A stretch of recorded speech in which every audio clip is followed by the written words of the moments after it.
The Boeing 737 is one of the most popular passenger jets in the world.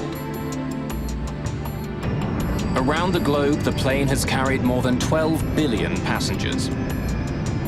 It's the backbone of the aviation industry.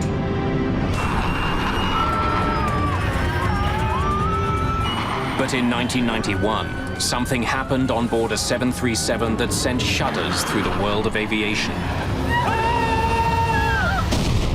Oh my Lord. A deadly crash has investigators scrambling. There was a time when I had doubts that we'd be able to solve it. It was like he was tracking a serial killer. The hunt for answers will take 10 long and grueling years. The fate of the airline industry hangs in the balance. And the mystery isn't solved until more than 150 people are dead.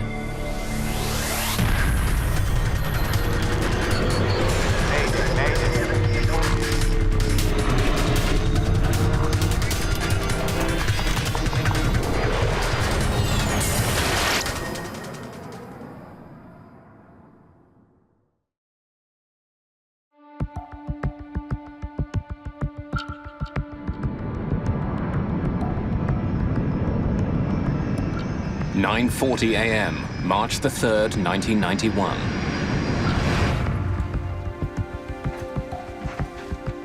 After a short 17-minute trip from Denver, United Airlines Flight 585 is on final approach into Colorado Springs. It looks like a perfect day for flying, but there's trouble in the air.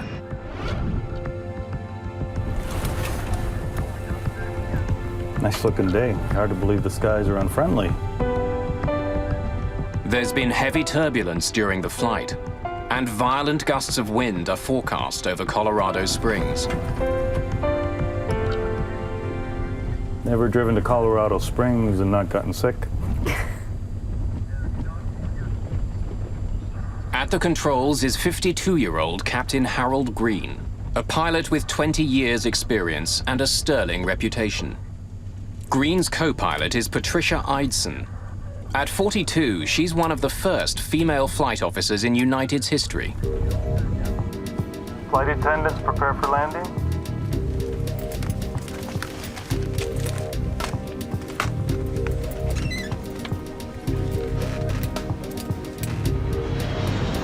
At Colorado Springs Municipal Airport, Air Traffic Controller James Rayfield is ready to bring Flight 585 in.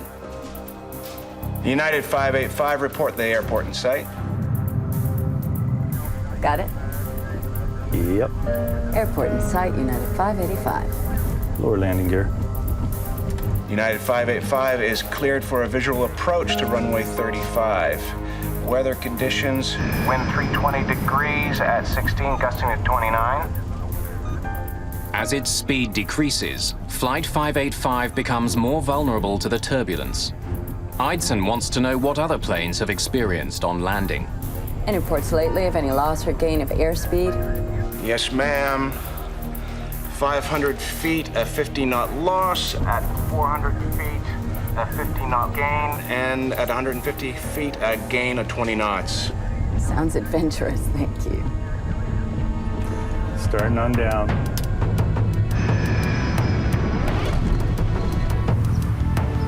Less than 3 kilometers from the airport, retired policeman Harold Darnell is on his way to a local flea market. A kilometer overhead, Green and Eidson focus on keeping their speed constant as they descend. Wait, a 10-knot change here. Yeah, I know. Awful lot of power to hold that airspeed. As United 585 approaches the runway, Darnell feels something strange. Oh, what the heck was that? Out of nowhere, a powerful gust of wind strikes his vehicle, almost blowing him off the road. Another 10-knot gain. 3 flaps. From the control tower, James Rayfield can now see Flight 585's final approach. As the aircraft closes in on the airport, the ride gets even bumpier. Well, we're at 1,000 feet. Then, without warning, the 737 starts to spin out of control. Oh, God, Fred!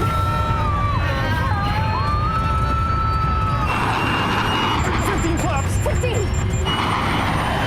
Going up. Oh, my God!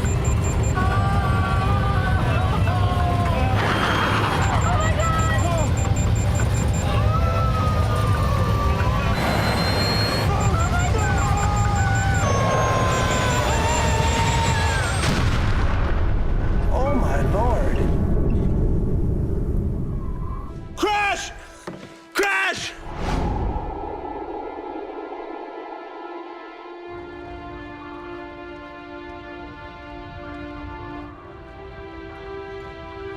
Rescue workers arrive within minutes, but there's almost no sign of the 737.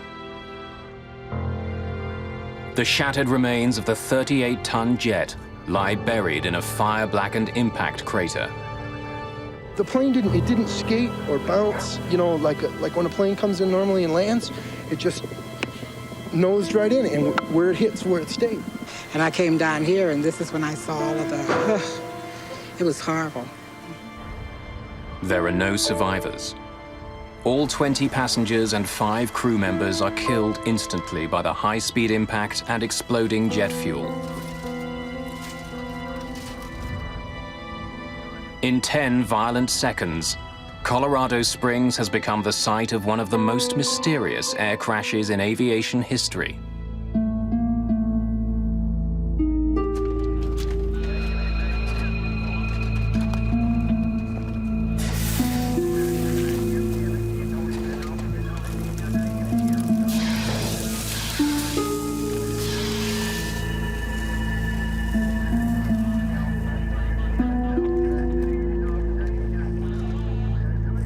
By nightfall, investigators from the National Transportation Safety Board descend on Colorado Springs.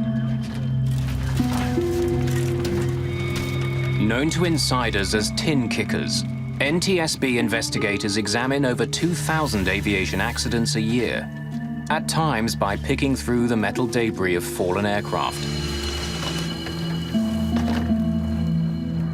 While coroners mark the location of human remains in red, NTSB investigators mark scraps of metal in yellow, looking for clues to help them solve the mystery of Flight 585.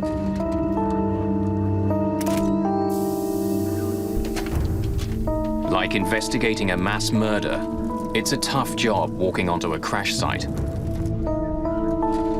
Among the investigators assigned to the case is Malcolm Brenner, a specialist in human performance. His job will be to find out if the crash was caused by pilot error. The area was cordoned off by police, and there were Salvation Army trucks. I got a cup of coffee, a cup of hot chocolate or something, and I thanked them for it, and they said, "No, no, thank you." And they had this look in their eyes like, "My God, you have to go into this site." Clues to the fate of United 585 lie mangled in a deep black hole. The fuselage is crushed like an accordion in the impact crater. The rest of the plane is in pieces spread over an area smaller than a football field. There was a lot of fire damage. There'd been a fire afterwards, and it was all contained in a relatively small area, which just initial impression, it can be a sign that the airplane was intact.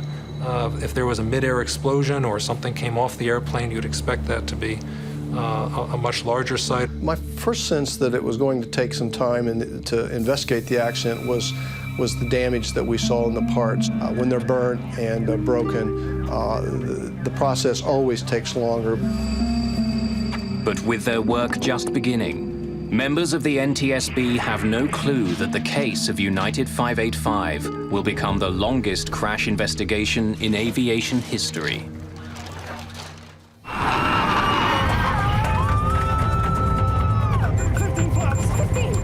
A clear late winter day in 1991 turned deadly in just 10 short seconds.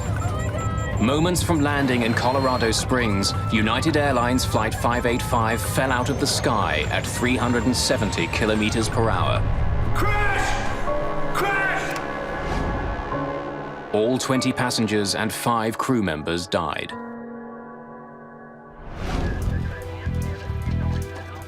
The National Transportation Safety Board begins a painstaking investigation into the crash. Engine turbines, hydraulic pressure gauges, the cockpit voice recorder, and in-flight data recorder are all carefully extracted from the site, photographed, and sent to the lab for analysis.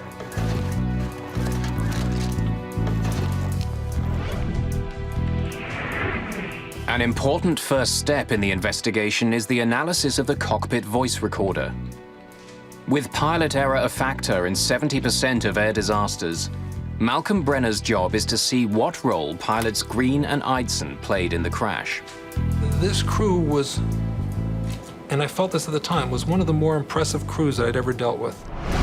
There was a little bit of tension release, a little bit of humor. The captain said, Never driven to Colorado Springs and not gotten sick?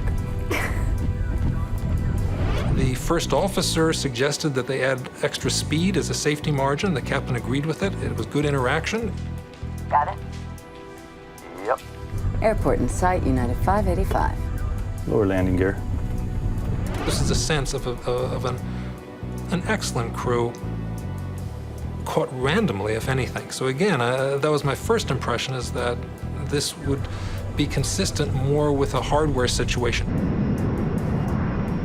As more about Flight 585 becomes known, mechanical failure becomes a serious suspect. Just seconds before it crashed, the plane rolled onto its back and spun wildly out of control. Investigators wonder if the sudden motion was caused by the plane losing an engine or a wing. From the state of the aircraft on site, it's clear that it was intact at the time of the crash. What investigators don't know is if the engines were still working at impact.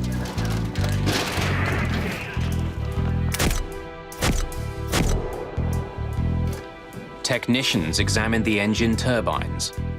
They discovered dirt has been drawn deeply into every crevice. These blades were clearly spinning and sucking in air at the time of impact. The engines may have been running, but technicians aren't sure how well. The plane's hydraulic pressure dials are destroyed, their glass covers broken. The indicator needles have been snapped off by the force of the impact, but even these ravaged dials tell a tale. 15 flaps! 15! On close inspection, investigators find a critical mark. At the moment of impact, a dent was made on the faceplate by the jarred indicator needle. It proves that when United 585 crashed, its engines were running normally.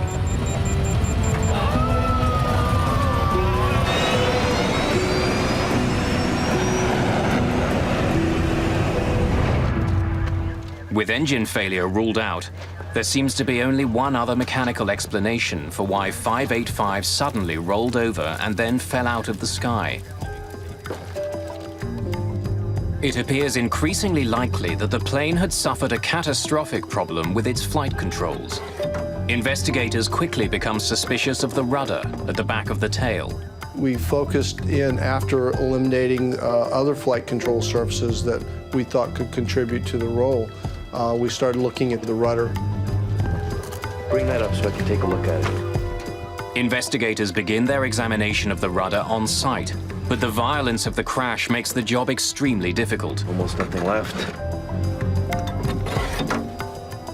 Most of the plane's parts are too crushed or burned for testing, but a vital component is still reasonably intact. The Power Control Unit, or PCU. Used constantly during flight, especially during landings, the PCU performs like a car's power steering. When the pilot pushes on a rudder pedal, the PCU uses hydraulic fluid to convert gentle movements of a pilot's foot into the pressure needed to move the 737's enormous rudder. The heart of the PCU is something called the dual servo valve. Shaped like a soda can, it has two slides which glide past one another, directing the flow of pressurized hydraulic fluid that moves the rudder. This servo valve is very unique, that it is, in effect, two valves in one, and that creates a whole range of interactions that don't occur in a more conventional hydraulic valve. When a technician opens the power control unit, chips of metal are found floating in the hydraulic fluid. It's a disturbing find. These particles could cause the servo valve to jam, making it impossible to work the plane's rudder. It's a chilling prospect. Could a microscopic fault bring down a 38-ton jet? It's difficult for Phillips to tell. While more intact than much of the wreck, the PCU and dual servo valve are both damaged. The airplane crashed and burnt in a pretty confined area, and there was a lot of damage to the flight control components and the things we were testing and needed to test and look at. The more damaged the components are, the harder it is to take measurements and do functional testing. To test what he does have, Phillips travels to California, to the labs of Parker Hannifin, where the rudder control unit is made.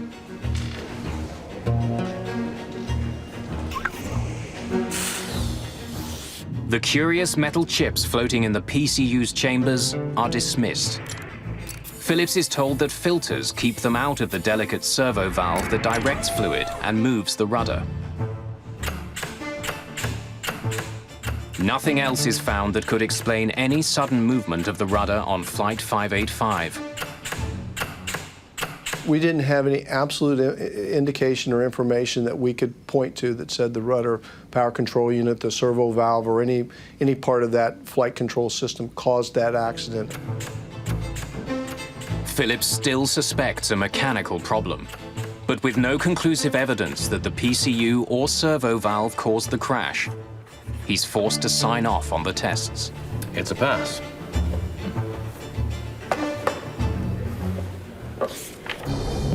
With Phillips at a dead end, only bad mountain weather remains as a primary suspect.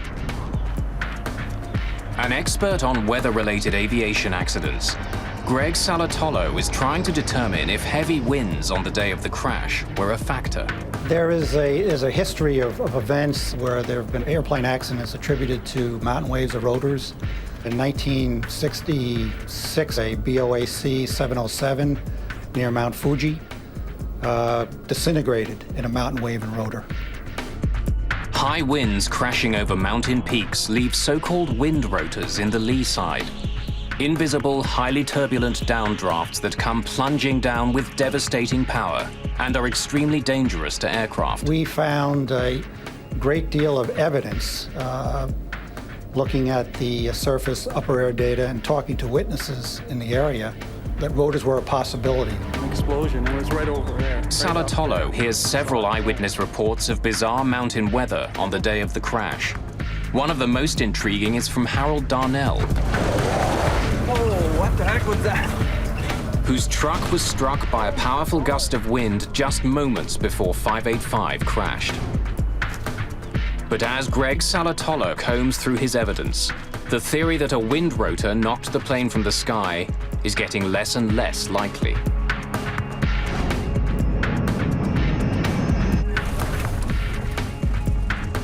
Nice looking day. Hard to believe the skies are unfriendly. Wind rotors are areas of extremely low barometric pressure. So if Flight 585 did pass through one, its altimeter reading would have spiked as the plane was blown suddenly upwards. There was no evidence that we saw that on the flight data recorder of 585. What the flight recorder did show was a fast and deadly drop in altitude as the plane fell to Earth.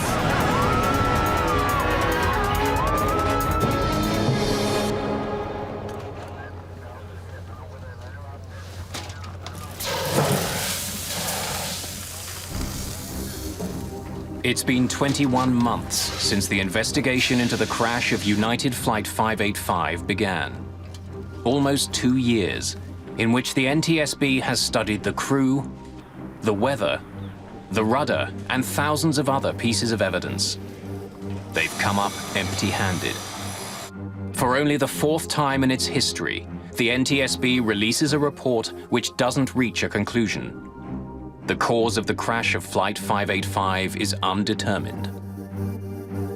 We had put a lot of time and effort into the investigation, and we just weren't sure what had happened. It was like he was tracking a serial killer. He was frustrated that they had not solved 585. He did not want that to happen again. But almost 2 years after the report on 585 is released, the killer strikes again. At 7 p.m. on a clear, windless day, USAir Flight 427 is nearing Pittsburgh. Captain Peter Germano and First Officer Chuck Emmett are getting ready for their final approach. Folks, from the flight deck, We should be on the ground about 10 more minutes. Sunny skies, a little hazy. Flight attendants, please prepare for landing. I ask you to check the security of your seatbelt. Thank you. USAir 309, descend and maintain 6,000. As they close in on the airport, the pilots are on the lookout for another flight about 10 kilometers ahead of them. Looking for the traffic. Turning 100, USAir 427. I see the jet stream. As they pass through the turbulence left behind by the other flight, their jet suddenly and alarmingly rolls left. Hold on, hold on. Hold on, shoot! Nothing the pilots do seems to have any effect.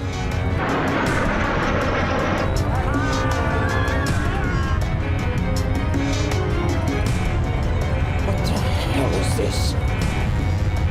What the? Go! Shoot!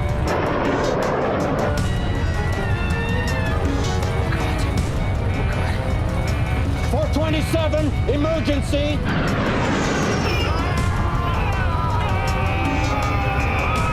Oh, shoot. Oh! Oh, God! Oh, God, no!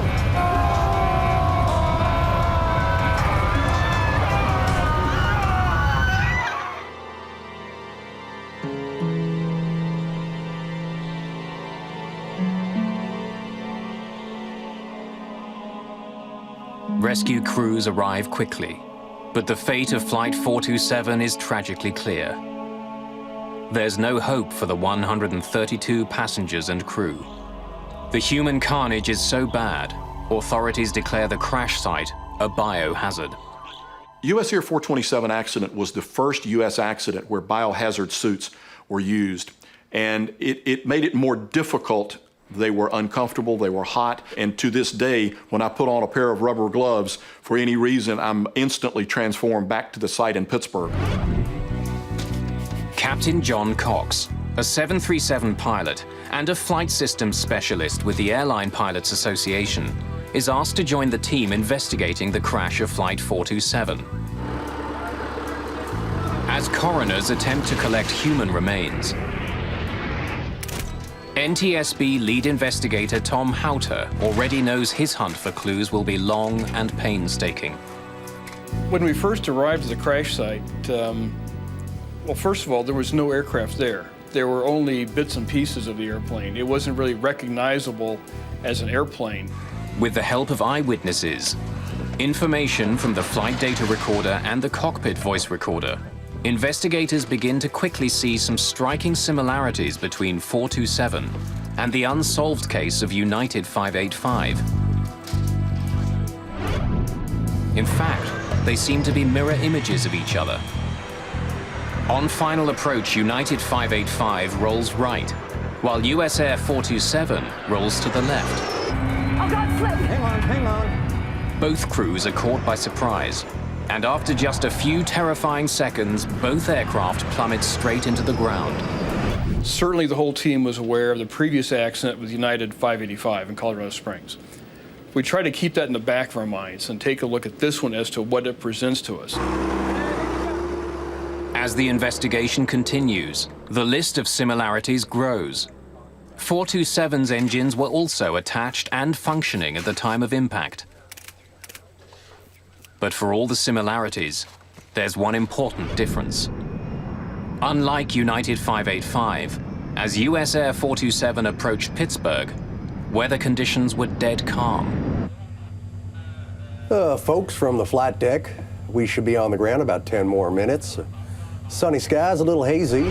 Taking a look at the flight data recorder information, the aircraft's approaching Pittsburgh. It's an extremely smooth night. There's just no turbulence at all. The pilots are relaxed. They're talking about the landing. Flight attendants, please prepare for landing. Ask you to check the security of your seatbelts. Thank you. As he did in the case of United 585, Greg Phillips will once again lead the investigation into the mechanical aspects of the crash.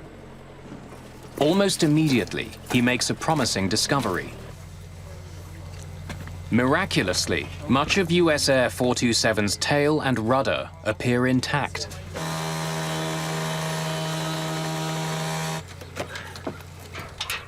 The hydraulic devices inside the tail have also sustained very little damage. Phillips and Houter prepare to send the parts to the manufacturer, Parker Hannifin, for testing as soon as possible. They need answers.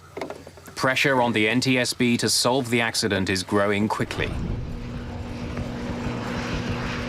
Not only are the crashes of flights 585 and 427 disturbingly similar, both of them involve the same kind of airplane, a Boeing 737. But with serious questions being raised about the plane's safety, billions of dollars, and perhaps the airline industry itself, are at risk. We couldn't live with the fact as investigators of having two unsolved 737 accidents. The airplane is in too much use, too wide a use around the world. It carries too many people every day. Unsolved was not an acceptable answer. If 427 was an undetermined accident, we could not find the cause of this accident, there was a great chance that if there was a third accident with the 737 fleet under similar circumstances, that the 737 fleet would have been grounded. Careful with it. The investigation into the crash of Flight 427 may be the most important in the history of the NTSB. But it won't be easy. Answers are still years away. In just 3 years, 2 Boeing 737s have crashed in the United States with no survivors. Site United 585. In both cases, the planes were moments from landing. Flight attendants, please prepare for landing. And in both cases, the planes were under full power, but the pilots were unable to control their jets.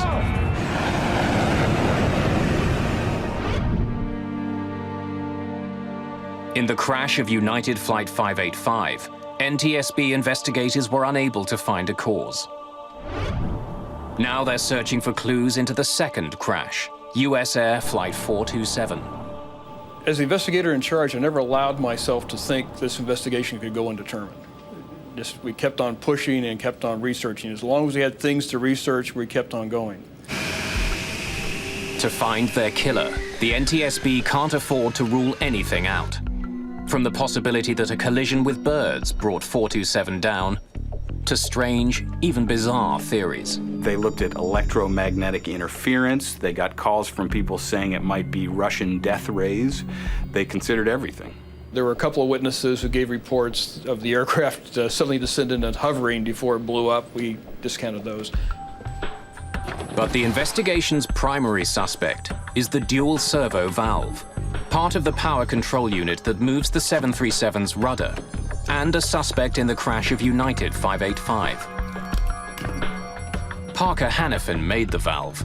At its lab in California, investigators look inside the main cavity of the USAir power control unit.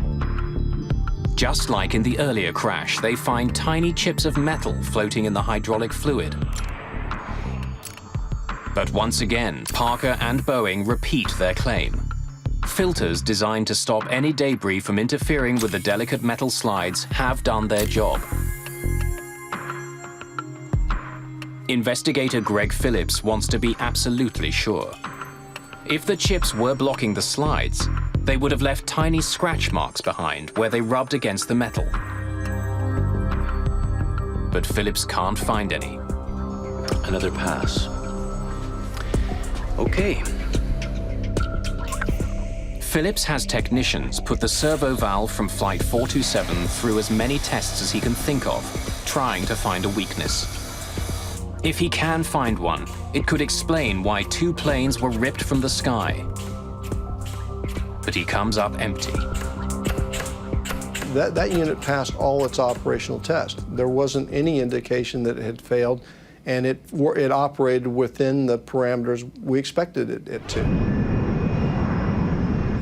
Once again, the investigators are forced to shift their focus back to the pilots. By studying the plane's flight data recorder, investigators know that the jet's rudder was deployed fully to one side, what's called rudder hardover. We were definitely focused on rudder, on hardover rudder, full rudder input for about 20 seconds. It can be caused either by hardware, something unknown in the hardware, or it can be caused by pilot input. First Officer Chuck Emmett, who was flying 427, did indeed step down hard on his rudder and then held it there while the plane plummeted towards the Earth. It raised a grisly question. Was he trying to fly the plane into the ground? And looking at this, and being a pilot myself, is like, this doesn't seem like rational behavior. What the hell is this? Human performance specialist Malcolm Brenner listens closely for evidence on the cockpit voice recorder. What the? Go! Shoot! In this case, they had microphones right by their mouths, and you can hear as well as in real life or better. You can hear breathing sounds. Yeah, I see the jet stream. The cockpit recordings indicate that Flight 427's troubles began at the moment it flew through the jet wake of a Delta Airlines 727 that had just passed in front of them. Both pilots are startled by the wake. I see the jet stream. The first officer breaks off at the end of a sentence. I see the jet stream, and there's no more discussion of the jet stream or anything else. They both focus. Something happened here. Captain says, "Sheesh." It was such a smooth flight that it was a momentary jolt that they just hadn't anticipated. And with that, the pilots got on the controls and immediately, put in a rudder input.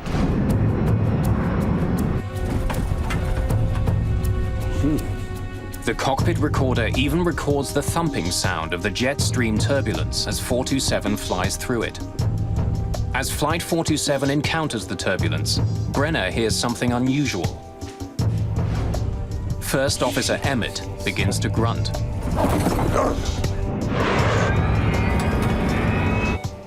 The grunting is unusual. The controls are designed so that pilots don't need to grunt. They're specially designed around human capabilities. So to have someone grunting is typically a sign of emergency. By matching data from the flight recorder with the crew's voices, Brenner is able to confirm that Emmett's grunts begin a split second after he pushed down on the rudder pedal, and 3 to 4 seconds after the wake turbulence affected Flight 427. What the hell? On their own, the cockpit voice recordings prove very little.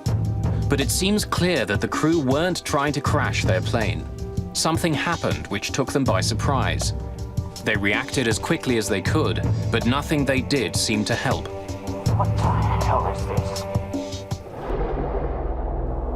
It's been almost 2 years since the crash of Flight 427, and the investigation has stalled. Now 2 737s have gone down in startlingly similar ways, and investigators still don't know why.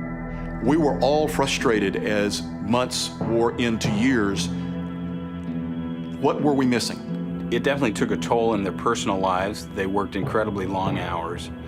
They never stopped thinking about it. We were going up against an aircraft that had an incredible safety history. It was really everything you could see for 30 years. This has been a great airplane. We were trying to prove that there was something wrong with the straight A student.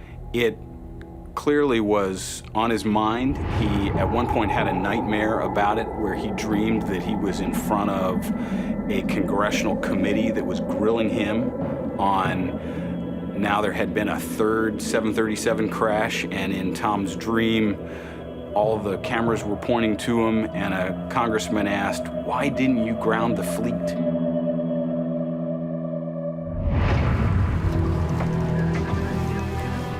Unsure of where to look next, and with the trail of evidence getting colder, investigators need a break in the case, and fast. East Wing 517, you're clear for landing.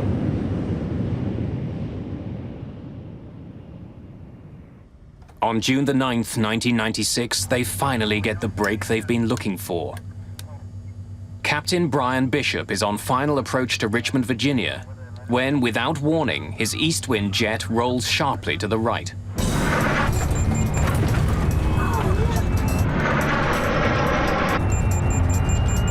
We didn't know to what extent, but we knew we had a problem with the rudder.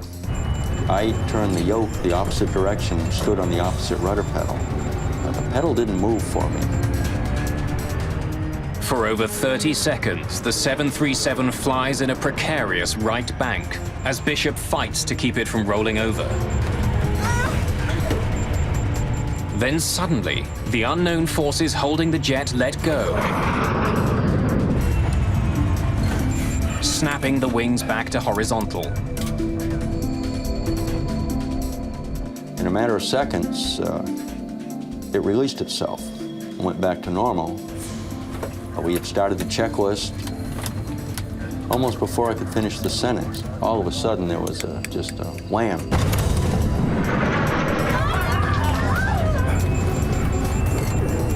For a second time, the 737 is pushed onto its side. For 30 harrowing seconds, the 737 takes on a life of its own.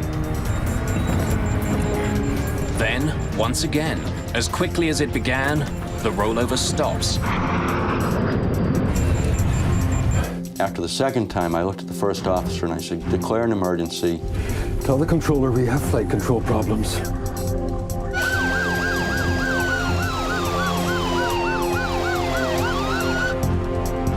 As they slow down to land, the risks increase.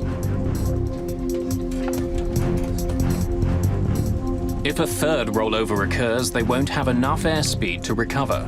I did at some point tell my first officer to look out the window and find a dark spot. It was nighttime and we were looking to avoid a neighborhood or a populated area. And he very calmly responded that, "Hey, here's a spot over here."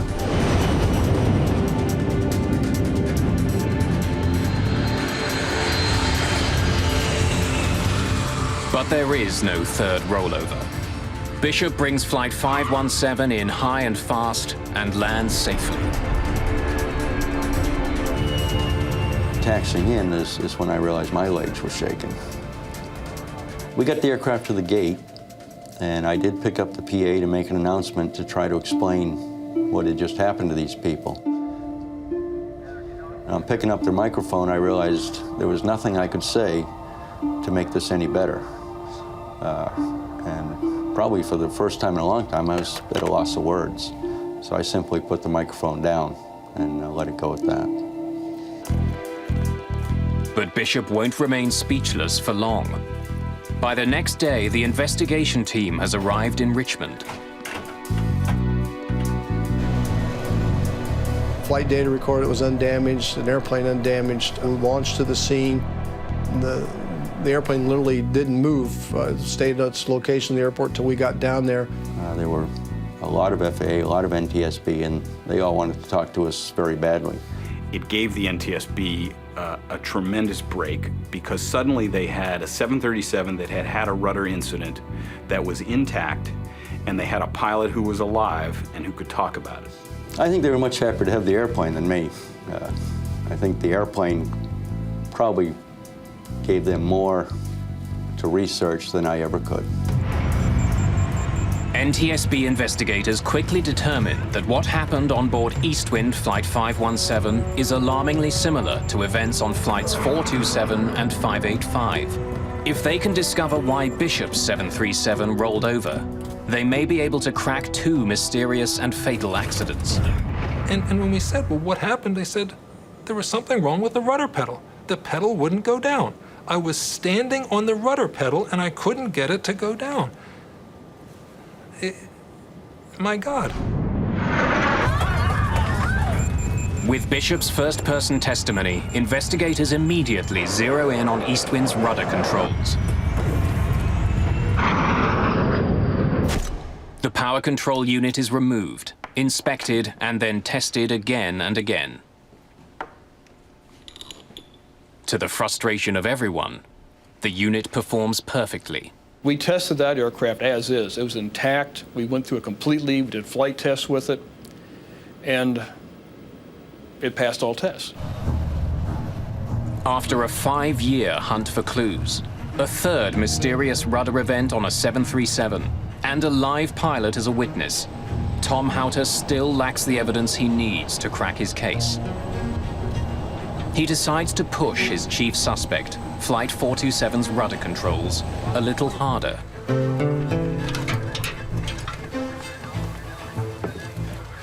One fellow mentioned a test they had done in the military of a thermal shock, where if you had the actuator being very cold and put in very hot hydraulic fluid, it would cause it to react in strange ways. So we put together a thermal shock test. And this test was extreme, to say the least. On August the 26th, 1996, in Valencia, California, NTSB investigators gather to watch the torture test of USAir 427's PCU. After soaking it in dry ice, the PCU is blasted with nitrogen gas to simulate the minus 40-degree temperatures at 10,000 meters. Then it's quickly injected with superheated hydraulic fluid and given the command to start working. As we were standing there listening to the actuator move left and right, it stopped. And it was not commanded to stop. It just jammed. Stopped working completely. Take a look. Systems investigator Greg Phillips now asks that the valve be taken apart and scanned for scratches. They find none. Look at that. Doesn't leave a trace. It's a crucial breakthrough to solving an almost perfect crime. Not only have they proven that the valve which controls the rudders can jam, no evidence is left behind.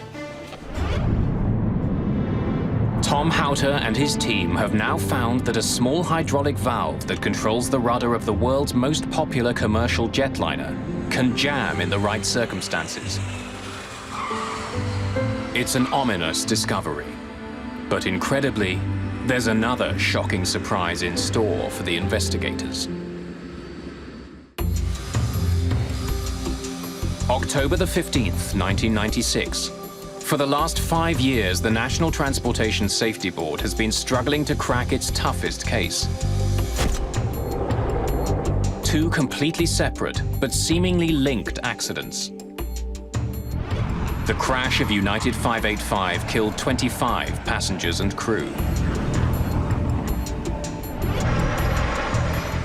3 years later, the USAir Flight 427 disaster took another 132 lives.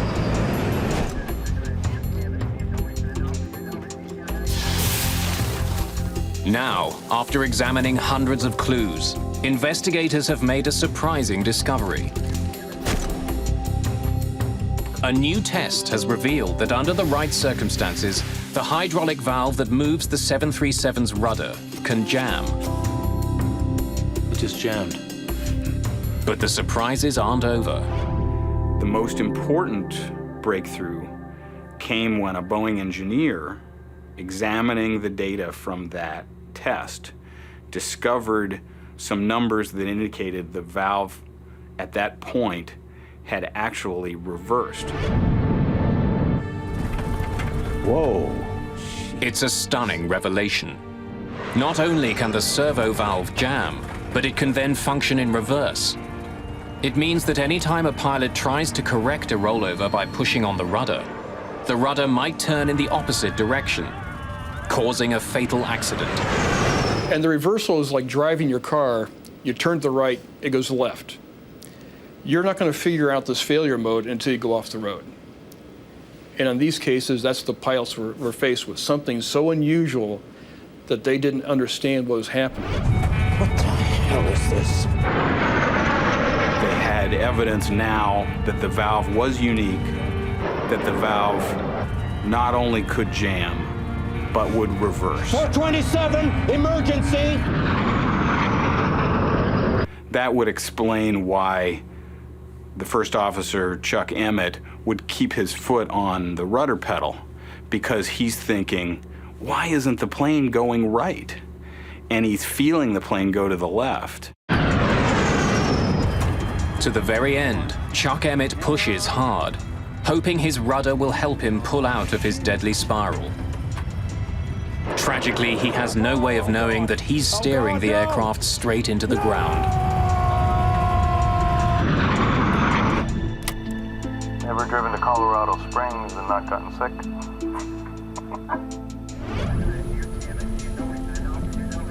Flight attendants prepare for landing. Satisfied that they've determined the cause of the crash of USAir 427, the NTSB turns its attention to the unsolved case of United 585. Another 10-knot gain. Going back to Colorado Springs, you could follow a progression of what the captain was doing. He's close to the ground, and suddenly, under rudder reversal, he puts in a little bit of pedal. The pedal violently pushes his leg back. Oh, God! Slip! 15 flap! 15!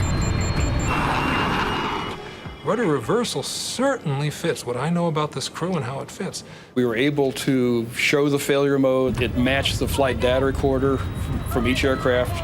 It fit like a glove. So we now had a lot more information we could apply to United 585. And based on that, we redid the accident report. Oh my God! From rudder reversal to impact took less than 10 seconds. 585's flight crew had no chance to save their plane or passengers. In the aftermath of the investigation, sweeping changes were made to improve the safety of the 737 and the entire aviation industry. New training protocols were designed to help pilots react to unusual in-flight events. In the 737 fleet, pilots are now trained on how to react to both rudder hardovers and reversals. The scenario of the USAir 427 accident, if the crew had the information that we have today, I believe they would have landed safely in Pittsburgh that evening. The FAA also directed Boeing to redesign the rudder's dual servo valve to eliminate the potential for reversal. Boeing spent hundreds of millions of dollars to replace the valves on thousands of 737s around the world. One thing we don't like at the safety board is to have an undetermined accident, because then we can't make a change to improve safety.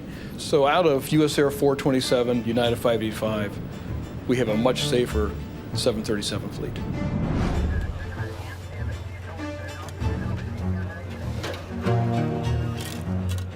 It took NTSB tin kickers 10 years to solve the mysterious crashes of flights 585 and 427, the longest investigation in aviation history. There are still some people in aviation who don't think the NTSB got it right. But I became convinced after talking to many, many, many people, pilots, engineers, people at Boeing, and spending a lot of time with the investigators, that they did get it right. Since the replacement of the 737 servo valves, there hasn't been a similar crash of the most popular, most profitable plane in the world.